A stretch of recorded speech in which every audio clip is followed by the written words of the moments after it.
Halo teman-teman, selamat datang di video kami. Pada video kali ini, kami akan menjelaskan mengenai teknik mnemonik. Di sini ada nggak sih yang suka lupa sama suatu hal atau susah untuk mengingat sesuatu? Padahal kan banyak banget tuh hal-hal yang penting. Nah, video ini pas banget nih untuk kalian yang ngerasa kayak gitu dan pengen tahu cara gimana sih meningkatkan memori. Simak videonya sampai akhir yuk.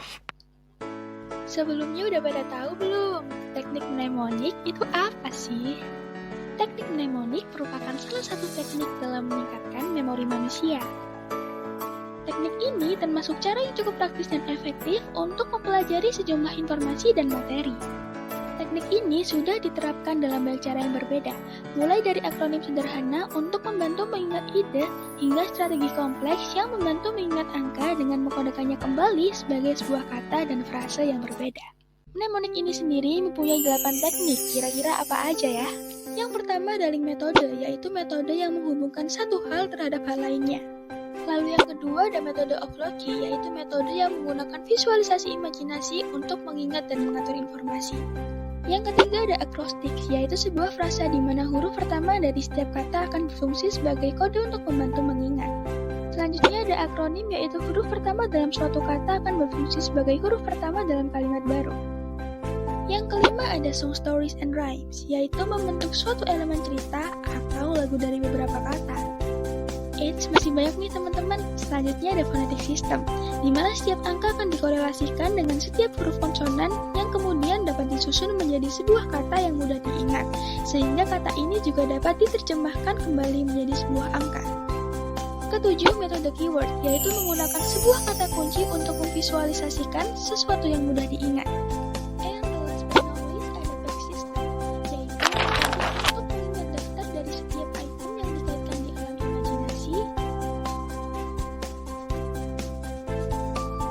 Gimana nih teman-teman?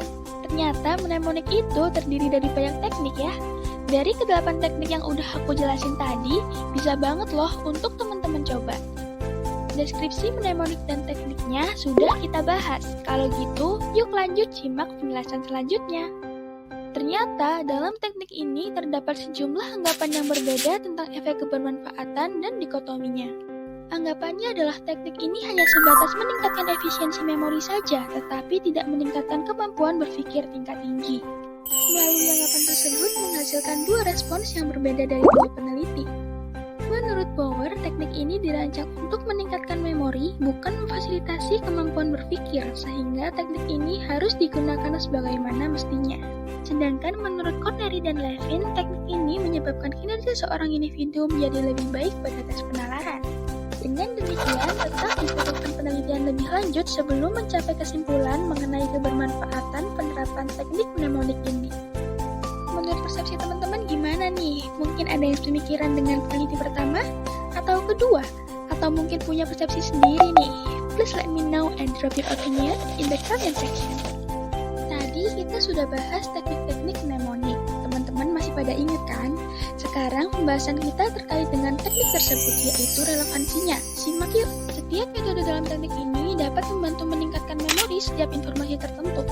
Metode akronim dan akrostik membantu mengingat suatu list kata yang dapat merujuk pada suatu hal, seperti menghafalkan nama planet dapat menggunakan huruf pertama dalam setiap nama planetnya. Metode keyword, metode Ofloki, dan back system juga efektif untuk membantu mengingat mengenai nama-nama atau suatu hal yang konkret dalam segi urutannya. Individu yang menggunakan metode back system menunjukkan kinerja yang sangat baik, bahkan setelah 2 hingga 5 hari. Wah, akhirnya kita udah sampai nih ke pembahasan terakhir mengenai tahapan-tahapan dalam penerapan teknik mnemonik. Tetap fokus dan simak pembahasan ini ya. Pertama, memahami komponen apapun yang diperlukan untuk metode tertentu. Yang kedua, mempraktikkan langkah-langkah dasar yang terlibat dalam menggunakan teknik mnemonik sampai selesai. Penerapan teknik mnemonik ini lebih efektif apabila setiap metodenya berasal dari individu itu sendiri. Teknik mnemonik sangat relevan dalam dunia pendidikan, bahkan sangat dianjurkan untuk penerapannya. Teknik ini dapat membantu meningkatkan memori jangka panjang atau long-term memory. Sejumlah riset dan penelitian sudah membuktikan bagaimana teknik ini dapat diimplementasikan dalam dunia pendidikan. Riset dari penelitian Atkinson and Rowe dan Carney and Levin menyebutkan metode kata kunci atau keyword sangat membantu meningkatkan memori jangka panjang. Namun, penelitian Wang, Thomas and Aulet menyebutkan bahwa metode keyword lebih cepat lupa dibandingkan metode menghafalkan setiap kosakata. Setelah diteliti lebih lanjut, terdapat konklusi di mana metode keyword akan lebih efektif untuk persiapan ujian dalam jangka waktu yang dekat, tetapi kurang disarankan untuk periode yang sangat lama. Penelitian Wang and Thomas menyebutkan method of Lucky dapat diandalkan dalam periode yang lama. Metode keyword juga dapat digunakan dalam jangka panjang apabila dikombinasikan dengan metode lainnya. Misalnya, metode kata kunci atau keyword dikombinasikan dengan pembuatan mind mapping. Gimana nih, udah pada paham kan setelah mendengar penjelasan tadi? Oke, terima kasih teman-teman telah menyimak hingga akhir video ini. Sampai jumpa di lain waktu. See you all!